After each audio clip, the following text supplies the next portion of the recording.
Bienvenidos a su programa de Derecho Familiar. Gracias por permitirnos entrar a su hogar, por recibirnos para nuevamente hablar de las problemáticas más duras, más difíciles que padecen las familias mexicanas. Tenemos el gusto de que estén con nosotros los maestros Marco Antonio Ramírez González, a quienes doy la más cordial bienvenida. Marco, muchas gracias por estar con nosotros. Gracias, doctor. Nuevamente un privilegio estar en su programa, saludarlo a usted y a toda su distinguida teleaudiencia, doctor. Muchas gracias. Gracias. Y el maestro Eduardo Socó Frías, que siempre está presente, está con su experiencia, con sus conocimientos, dándonos luces para que, sobre todo, las problemáticas de derecho familiar que vamos a tratar con ustedes, las puedan asimilar de una manera simple, sencilla, clara y coloquial. Es decir, sin tecnicismos jurídicos que a veces no se comprenden. Gracias, maestro. Al contrario, doctor, a usted por la invitación y por sus palabras, maestro. Gracias. Buenas noches, maestro. Bueno, pues recientemente terminamos varios programas para hablar del derecho civil, temas muy importantes. Hemos recibido felicitaciones, hemos recibido sugerencias para otros programas de derecho civil, pero ahora toca el turno de derecho familiar. Y vamos a hablar, como hicimos el programa anterior, donde retomamos las cuestiones de las sucesiones, de los testamentos, de cuántas clases de testamentos hay en la Ciudad de México y en la República Mexicana.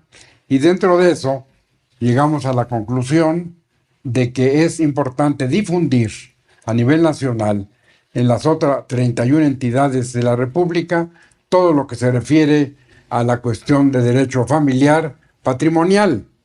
Esta rama del derecho, que así la ha bautizado el maestro Marco Antonio Ramírez en uno de sus últimos trabajos, es el que se refiere al derecho sucesorio o al derecho hereditario.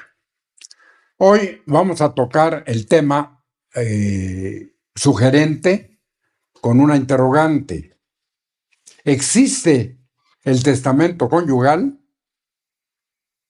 ¿Por qué en una interrogante? Porque hemos hablado de esas materias, hemos hablado del testamento público abierto, cerrado, hológrafo, privado, marítimo, militar, hecho en país extranjero, pero hemos recibido también peticiones, si podemos hablar de cuál es la situación jurídica en un matrimonio que se ha contraído bajo el régimen de sociedad conyugal, cuando ellos quisieran, vamos a suponer que fueran dos personas del mismo o diferente sexo, cuando ellos quisieran nombrarse herederos recíprocamente. Es decir, hablando de una pareja heterosexual, donde ella decide dejar a su esposo como su heredero en caso de que muera primero y él a la inversa. Y en esta circunstancia tuvimos ya la investigación para definitivamente dar una respuesta categórica. El testamento conyugal no existe ni en la Ciudad de México ni en ningún estado de la República. Pero lo que sí hay es la equivocación, el error, que en un momento dado, por no conocer o no saber, se pueda, por amor, por solidaridad, por muchas razones, que las parejas se dejen como herederos recíprocamente. Entonces aquí le pediría primero al maestro Eduardo Socó que nos hablara dentro de los regímenes económicos patrimoniales de un matrimonio, las diferencias que hay entre la sociedad conyugal, la separación de bienes y los regímenes mixtos, maestro. Cómo no, doctor, muchas gracias.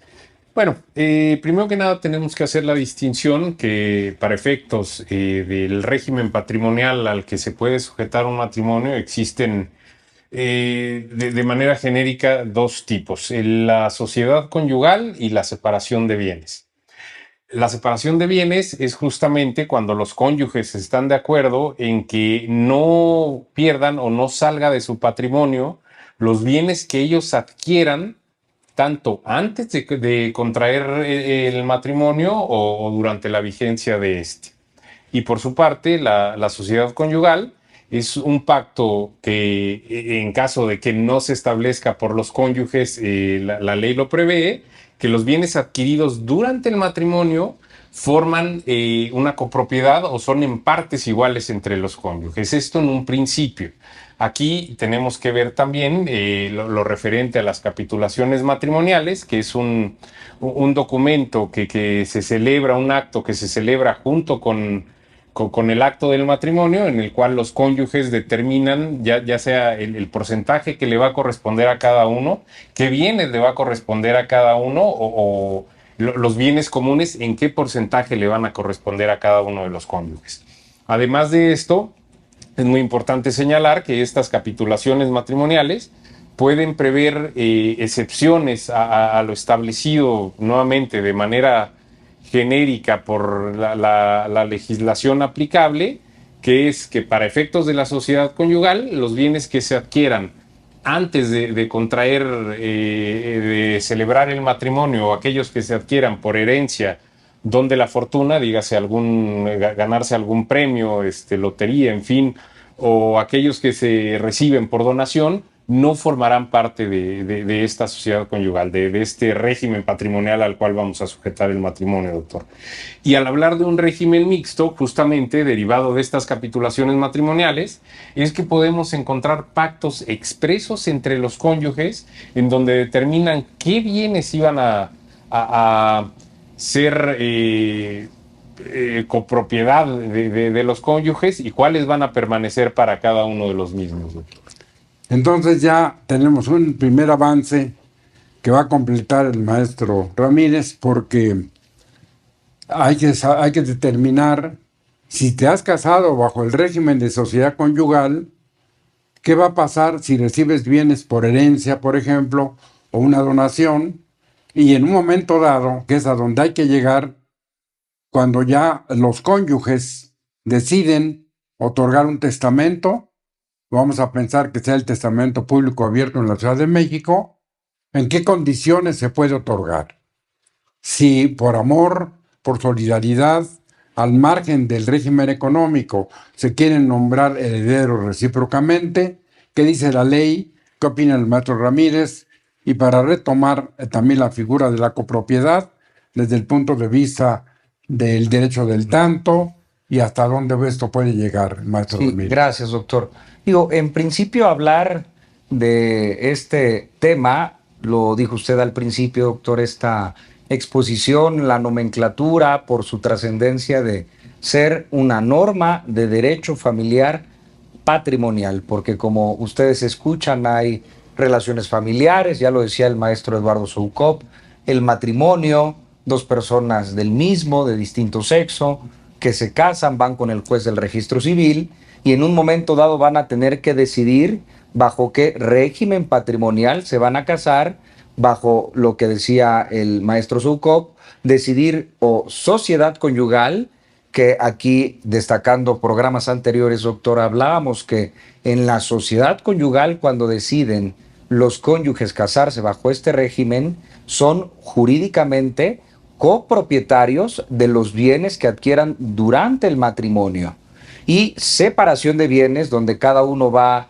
a corresponder la propiedad de los bienes que tengan, que adquieran durante el matrimonio bajo ese régimen de separación, y el régimen mixto, que será la comulgación de ambos en un momento dado, donde dentro de las capitulaciones matrimoniales se decida que ciertos bienes, como pactos, decía el maestro Eduardo Soukup, que bienes, cuáles sí, cuáles no van a ir al régimen de sociedad conyugal o al de separación de bienes, por tanto es un régimen mixto. Una de nuestras inquietudes, doctor, ¿por qué hablamos de este derecho familiar patrimonial? Es porque, como ustedes escuchan, cuando hay patrimonio, cuando ya hay bienes, sean muebles, inmuebles, hay dinero, hay elementos valuables económicamente, siempre requiere de una atención particular tratándose de normas de derecho familiar. Y en este supuesto, doctor, cuando por una hipótesis de copropiedad, lo hemos dicho en programas anteriores, cada copropietario tiene una parte alícuota un derecho real de propiedad respecto de un mismo bien que va a compartir con otra persona. Y en el caso concreto, si estamos en una sociedad conyugal y dijimos que eso va a ser copropiedad entre los contrayentes, es elemental que no puede uno disponer de la totalidad de todos los bienes que hayan adquirido, en este caso durante el matrimonio, porque no es propietario, sino está gozando o está frente a una copropiedad y no va a poder disponer del todo. Por eso hay conflictos importantes frente a este testamento, doctor, que usted ha ratificado que no existe, porque si son cónyuges casados bajo la sociedad conyugal y disponen de la totalidad de los bienes que tenga uno u otro, o haciendo una reciprocidad en ese testamento, uno para el otro y el otro para el uno, no puede disponer de la totalidad de los bienes que corresponden bajo la sociedad conyugal, porque no es dueño del 100%. En realidad estaría en presencia de la propiedad solo del 50% que le corresponde, doctor. Ahora, es importante, Eduardo, esto llevar a una primera conclusión. ¿Qué va a pasar con ese testamento si, a pesar de lo que se difunda, lo que se diga en la provincia, donde se utilice, por ejemplo, un testamento hológrafo, y ellos se decidan a nombrarse herederos recíprocamente, incluso no en dos testamentos, sino en uno solo, y que los dos van a aparecer ahí? ¿Qué va a pasar en el momento que se muera cualquiera de ellos? Abran el testamento y ¿qué va a ocurrir? Bueno, el testamento es nulo, doctor, porque justamente no está cumpliendo con las disposiciones que establece la ley, y muy claro, bajo este supuesto, que el testador no puede disponer de algo de lo que no tenga la propiedad. Entonces, si no se especifica el porcentaje que él está heredando, este testamento resulta nulo y en automático se tendrá que abrir la sucesión legítima del decuyos de la persona que falleció, doctor. Y entonces, como para que haya un testamento y surta efectos jurídicos, se requiere que el testador haya muerto, pues va a abrirse, como bien dice el maestro Sokop, la sucesión legítima, que ya antes hemos tratado ampliamente en esto. Pero ahora, viniendo otra vez con el maestro Ramírez, es importante subrayar, maestro, y tú que eres maestro de esta materia también, ya se habló de capitulaciones, que yo a veces digo de las cláusulas, para que sea más claro para las personas que no poseen la ciencia del derecho, pero hemos dejado fuera una hipótesis que no mencionó el maestro Sokop y tú tampoco, de los se casan en sociedad conyugal, llegan con determinados bienes que son propiedad de cada uno, pero durante el matrimonio reciben bienes por sucesión.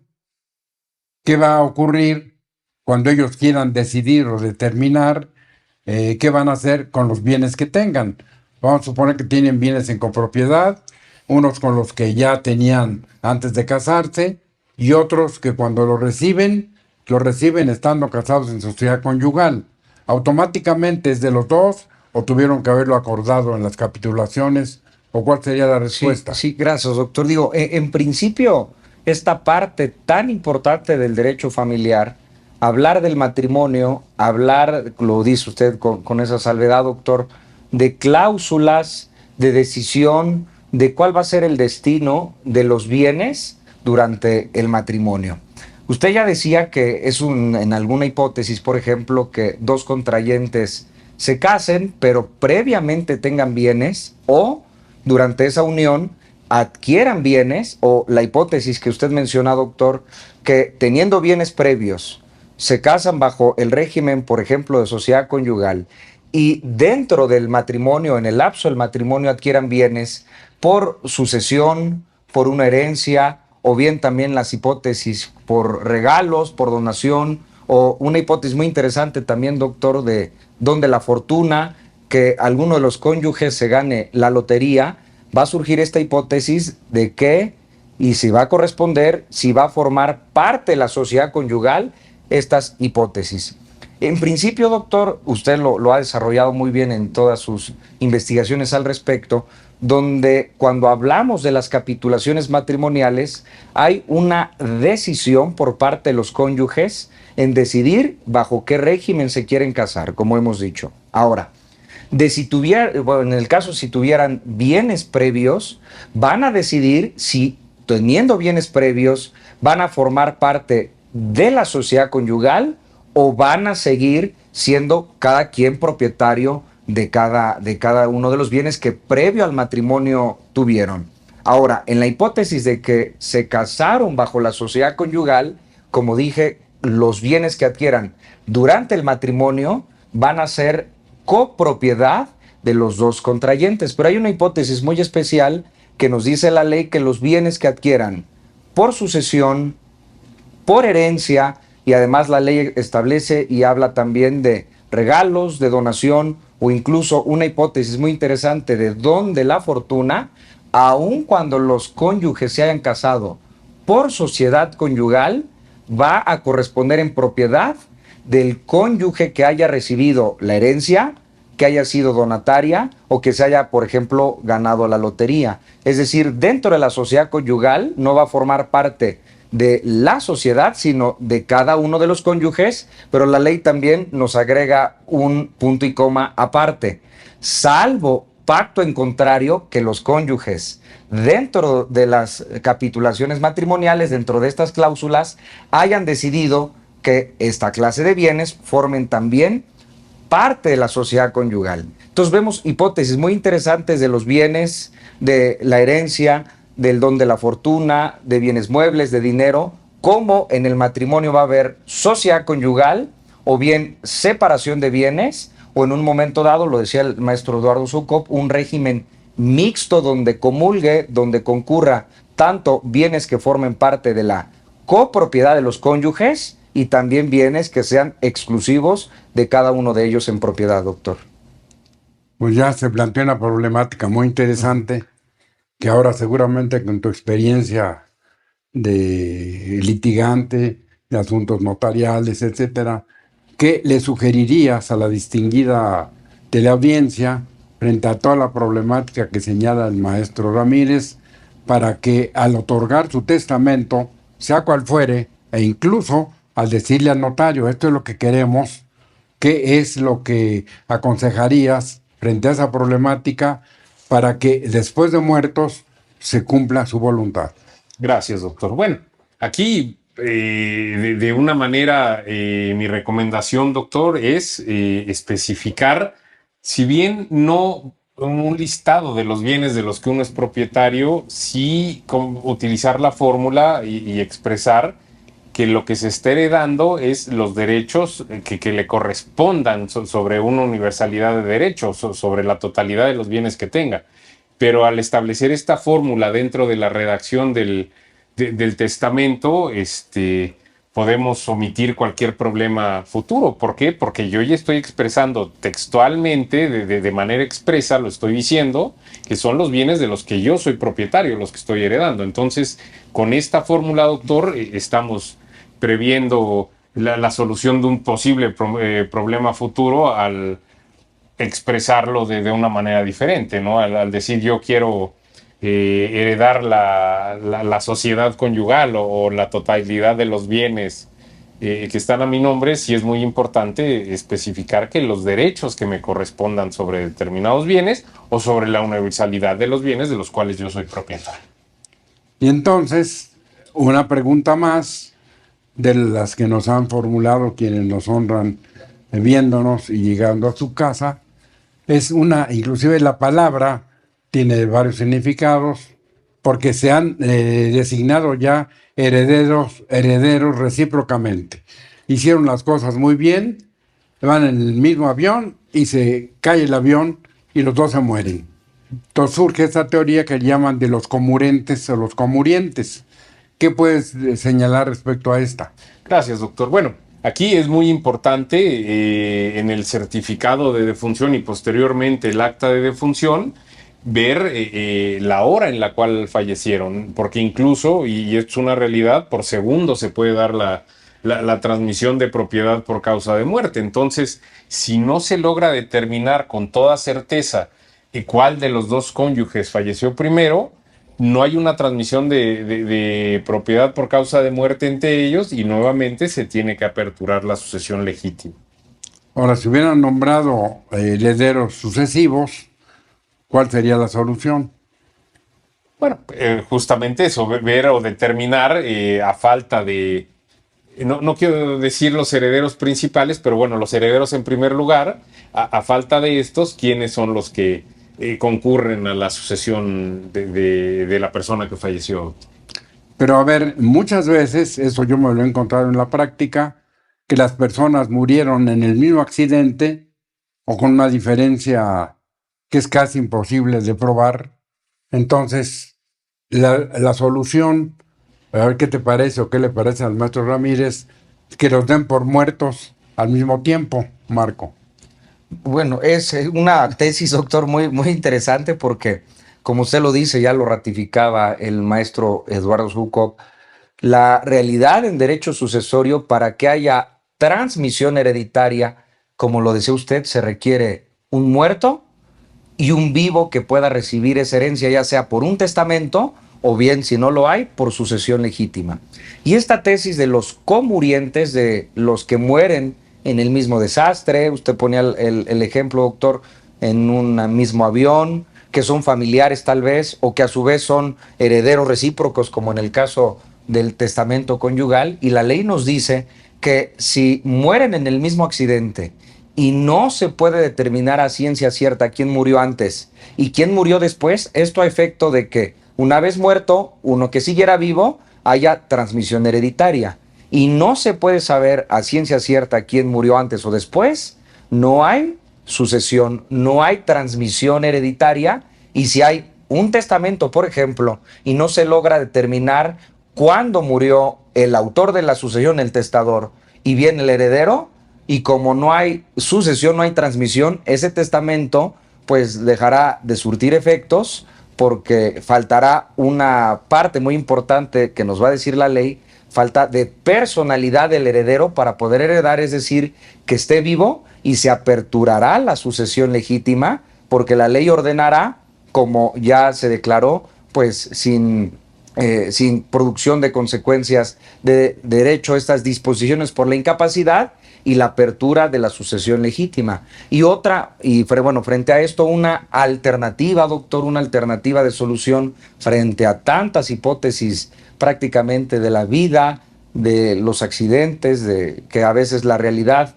supera la ficción. Se sugiere, como lo dice el maestro Eduardo Zhukov, que en esa última disposición, sea como fuere el devenir de la vida, de la muerte, de las circunstancias, esos herederos, si por alguna razón, como lo estamos explicando, o faltan o perecen antes que el testador, se nombren herederos sustitutos a falta o imposibilidad, como la hipótesis que mencionamos, otros herederos que pudieran en un momento dado recibir la herencia bajo las mismas hipótesis, que mantuvieran esta de capacidad para heredar, que tengan personalidad, que estén vivos al momento de la muerte del autor de la sucesión, doctor. Muy clara la respuesta, sin embargo, la realidad es terca, es necia y nos sigue llevando a hipótesis complicadas. En este mismo supuesto, Eduardo, donde los dos murieron al mismo tiempo o se les considera como tales, entonces no hubo la transmisión para cada uno de ellos, y muertos no hay otro heredero, ¿hasta dónde vamos a llegar con la sucesión legítima?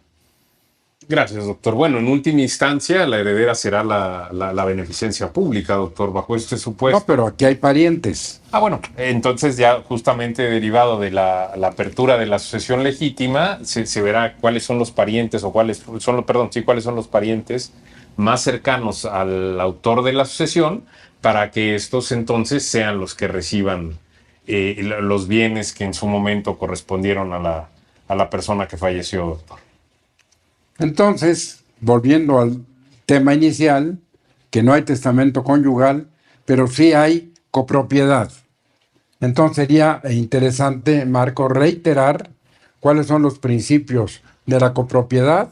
Vamos a suponer que en este caso haya derechos de autor de una obra, que no sea precisamente un bien mueble, sino unos derechos de autor, de propiedad intelectual.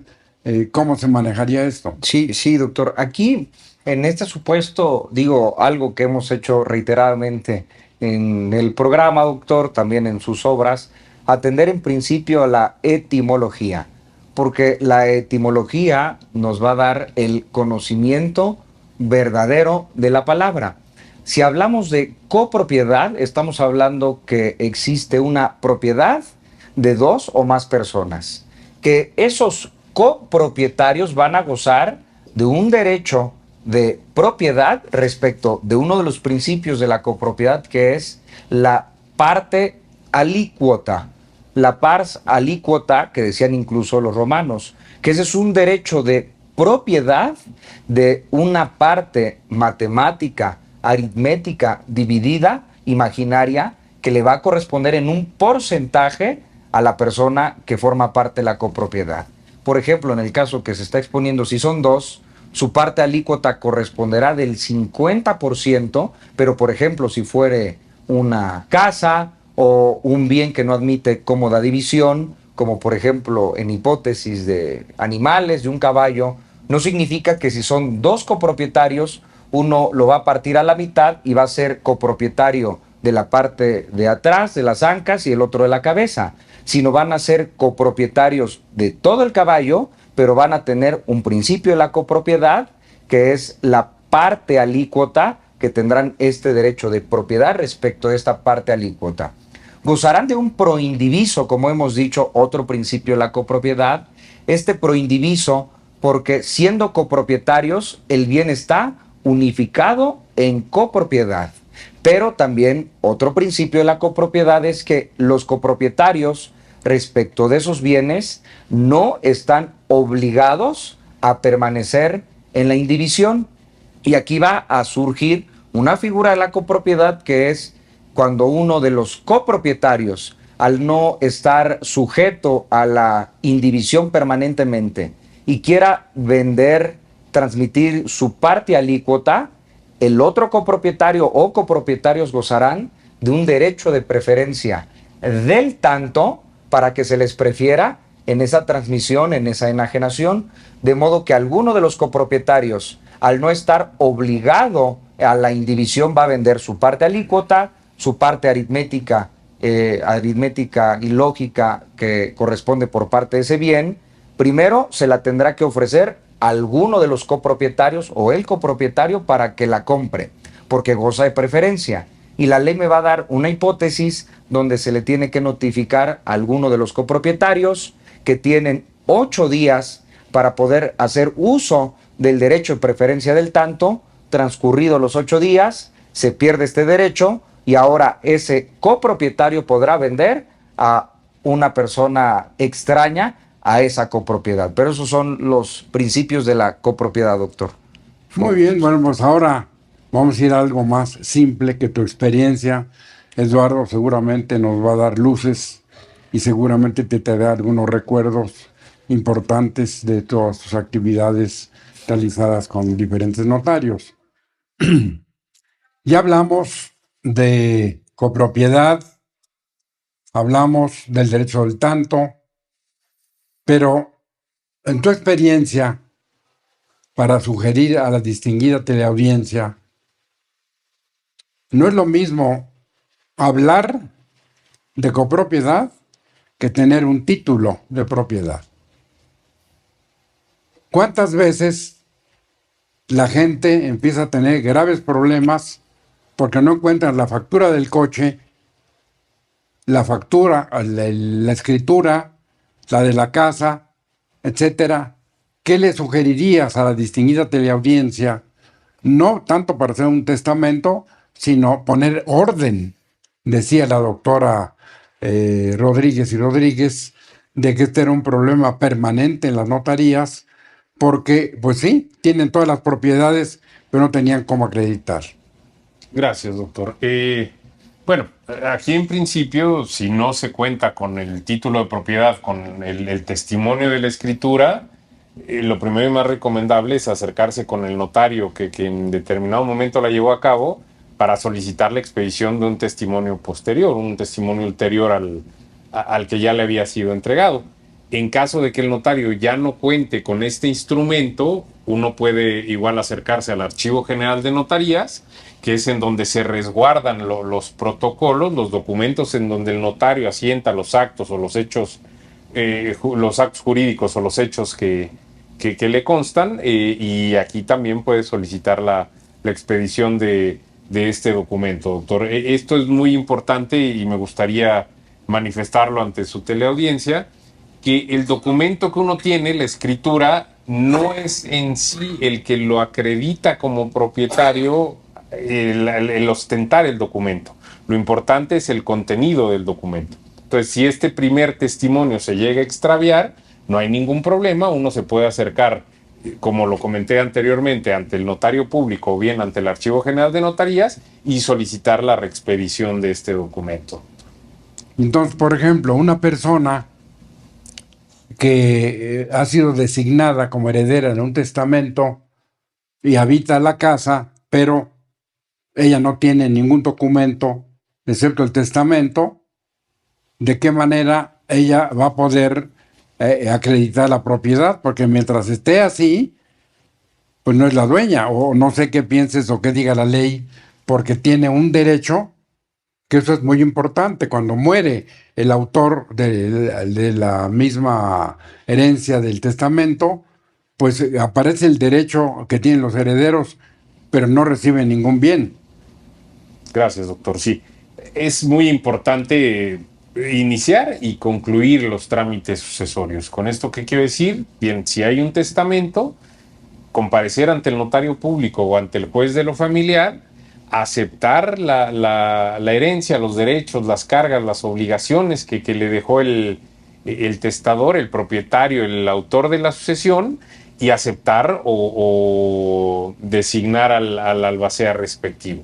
Posteriormente, una vez que está realizado este primer paso e importantísimo, ya el albacea, junto con el notario o bien con el juez de lo familiar, va a poder concluir todos los trámites necesarios para que entonces yo, como heredero, ya sea señalado por testamento o por disposición de la ley, pueda entonces convertirme o formalizar esta propiedad que se señaló, ya sea mediante el testamento o bien por sucesión legítima, doctor. Porque aquí hay que recordar algo muy importante. Si bien hasta que yo no formalizo esta sucesión no puedo ostentarme como propietario, la propiedad sí la adquiero en el momento que falta la persona, el autor de la sucesión. ¿Por qué? Porque en ese momento se da la transmisión de la propiedad.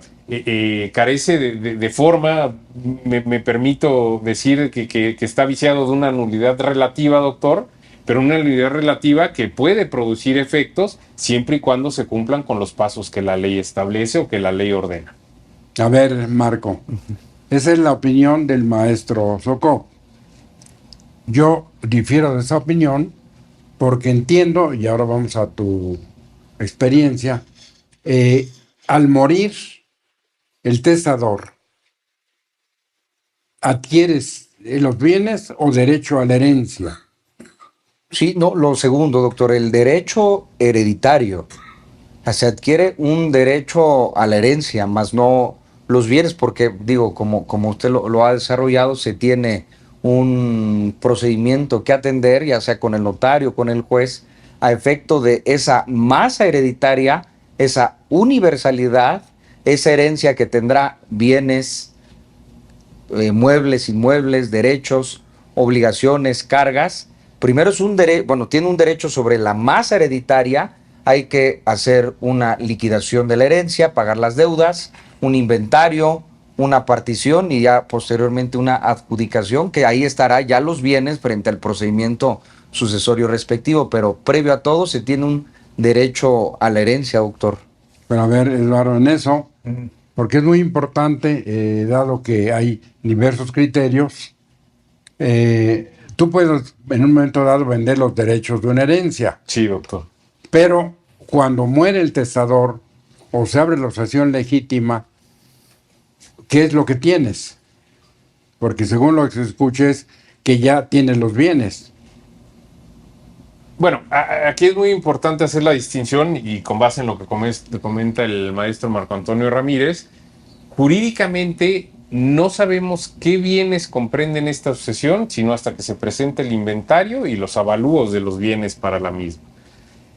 Si bien yo lo que adquiero es un derecho sobre una universalidad, sobre una masa hereditaria, esta, puede, o más bien no deja de transmitirse la propiedad, carece de una formalidad, pero en el momento que yo presento este inventario y avalúo, ya sé realmente qué bienes como comprenden esta sucesión, y tan hay una transmisión de propiedad que si existen varios herederos, pueden pactar qué bienes le van a corresponder a cada uno. No, incluso si el testador dispuso que a los herederos los designa por partes iguales, y para efectos prácticos existen dos inmuebles y con dos herederos, estos herederos pueden pactar que cada departamento se adjudique a cada uno. Entonces, se está cumpliendo con la disposición del testador, pero se está aterrizando o se está materializando esta transmisión de propiedad, doctor. No es que la ley obligue a que, bueno, hay dos inmuebles, entonces va a haber copropiedad respecto a estos dos inmuebles, porque son dos herederos, o tres, o cuatro, y así lo dispuso el testador. Incluso puede ser que un bien tenga un valor mayor que el otro, y en este supuesto, y nuevamente poniendo un ejemplo, que hubiere cuatro herederos, y pueden pactar que uno de los herederos se quede con el bien de menor valor y el de mayor valor se constituye una copropiedad entre los tres herederos restantes.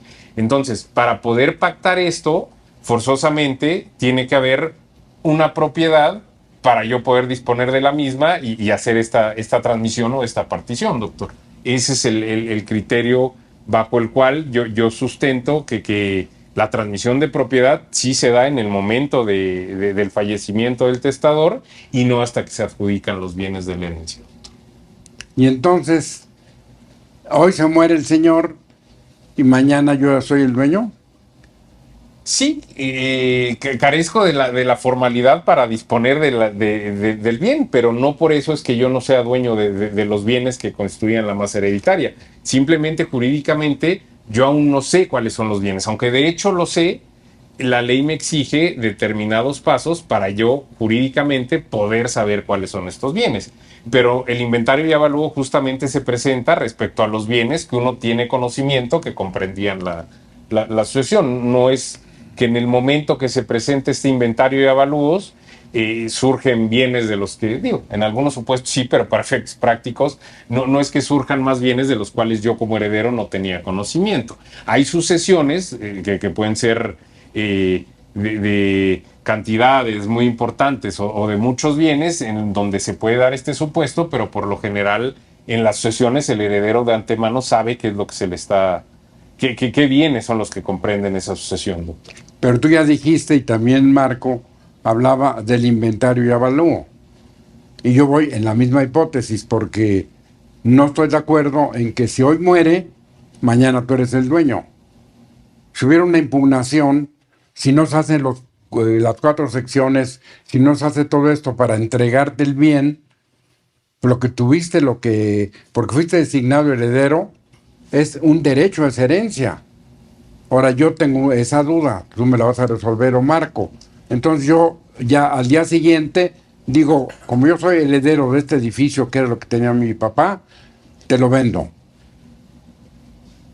Ya, bueno, aquí hay otro punto muy importante, gracias. Se tiene que aceptar la herencia, doctor. Esto es algo que no señalé anteriormente, pero bueno, tiene que haber una aceptación de herencia. Hay supuestos, sobre todo en cuestiones de juicios sucesorios ante un juez de lo familiar, que se puede impugnar este testamento, el señalamiento de algún heredero, de legatarios, de albacea incluso, pero una vez que está aprobada o que está hecha esta declaratoria de aceptación ante fedatario público o aprobada ante un juez de lo familiar, ya es algo irrevocable, doctor. Ya en ese momento se me reconoce el carácter de heredero y bien, eso sí, como usted lo dice, yo dispongo de un derecho, pero un derecho que trae consigo la transmisión de determinados bienes, doctor, la transmisión de la propiedad de determinados bienes. Bueno, realmente el tema da para más, el tiempo está muy limitado. Ratificamos y le voy a dar la palabra al maestro Ramírez para que haga una síntesis de lo que hemos dicho, igualmente al maestro Cop, y al final yo hablaré también. Sí, gracias, doctor. Bueno, esta es una transmisión que nos complace realizar porque cuando hablamos de un derecho familiar patrimonial, estamos identificando uno de los factores de mayor conflicto, de mayor trascendencia, polémicos, que se dan siempre en todas las familias mexicanas. Las relaciones familiares y cuestiones de patrimonio, de bienes, de dinero, y todavía más complicada la situación cuando hay sucesión, cuando se tiene que aperturar el testamento, cuando hay un muerto por medio, como escuchan la distinguida teleaudiencia, hay hipótesis de si estaban casados, de si mueren en el mismo siniestro, si va a valer el testamento, va a surtir efectos, o la ley me va a indicar un orden de quienes, a fuerza, por orden público, serán los herederos de toda esa masa hereditaria que tal vez al autor de la sucesión, al testador, le costó la vida amasar ese patrimonio, quiere prevenir el devenir de su familia, pero no lo hace con una correcta asesoría, una adecuada visión jurídica, y en lugar de con el testamento transmitir soluciones a sus familias, lo que transmite pues son, como podemos escuchar, doctor, verdaderos problemas jurídicos, no solamente a los que están en primer lugar, su familia, sino incluso a más parientes, hasta el propio Estado, si fuera el caso concreto de esos bienes, doctor. Y frente a eso, maestro Socop, ¿qué le podríamos aconsejar a la distinguida teleaudiencia frente a cualquier supuesto de sucesión, sea legítima, testamentaria, ir ante un notario, ir ante un juez, dada la reforma judicial, los términos, lo que cuesta, etcétera? Y tu experiencia es muy importante para que ellos tomen una ventaja de lo que tú puedas opinar. Muchas gracias, doctor. Bueno, en principio y muy importante, como usted lo expuso al principio de este programa, que el testamento conyugal no existe. Partiendo de esta base, nuevamente, como usted no solo en este programa, sino en los foros a los que usted constantemente asiste, doctor, acercarse al especialista en la materia. Esto como principio, doctor. ¿Por qué? Y digo especialista hablando tanto del abogado especializado en la materia familiar o bien el notario público, no para preguntar el contenido de este testamento, doctor, sino cuál es la forma que se requiere para que no haya un problema a posteriori y que uno fallece, doctor. Entonces, creo que nuevamente es muy importante tener muy claro que uno, si no sabe de esto, preguntarle al que sí lo sabe, y el que sabe exponer que, bueno, primero y más importante, de lo único que yo puedo disponer para cuando falte, para cuando fallezca, para cuando muera, es de lo que yo soy propietario. De lo que no soy propietario, pongo en riesgo a mis herederos de que mi disposición sea nula, que se abra una sucesión legítima y que en esta sucesión legítima comparezca gente a la que yo no tengo la intención principal de dejarle bienes, doctor.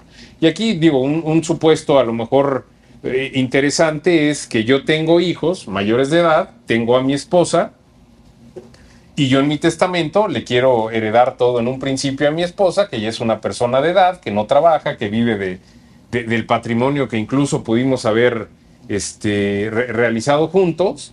Pero si yo no tengo la precaución de especificar que únicamente estoy heredándola respecto a los bienes de los cuales yo soy propietario, se va a anular ese testamento, doctor, y entonces pueden entrar mis hijos que tienen trabajos, que tienen bienes, que tienen pareja o esposa, y yo ya a mi esposo o a mi esposa lo dejo completamente desprotegido. Entonces, muy importante asesorarse bien y hacer las cosas justamente con esta asesoría. ¿Para qué? Para evitarle problemas a los seres que amamos o a las personas a las que queremos que dispongan de nuestros bienes cuando ya no estén. Muchas gracias. Muchas gracias, Eduardo, Marco. Gracias a usted, doctor. Como ven ustedes, siempre hay hipótesis, tesis, puntos de vista diferentes, pero todos convergentes a darles a ustedes, que nos honran permitiendo llegar a su hogar, los mejores consejos, lo que dice la ley, y reiterarles que somos un grupo de abogados asociados, que tenemos nuestro despacho en el World Trade Center, ubicado en la calle de Montecito, número 38, en la colonia Nápoles. Tenemos un correo info@witron.mx, el teléfono 55 90 39 97 53, lo repito, 55 90 39 97 53. Estamos en el piso 25, en la oficina 15, esto es en la alcaldía Benito Juárez. Y les adelanto desde ahora, por si ustedes tienen interés en ver nuestro próximo programa, porque paralelo a esto hemos recibido las peticiones de personas que viven en concubinato para tratar el mismo tema de copropiedad, de sucesión legítima, testamentaria, hasta donde los concubinos del mismo diferente sexo tienen un testamento que pueda ser de concubinato o concubinario.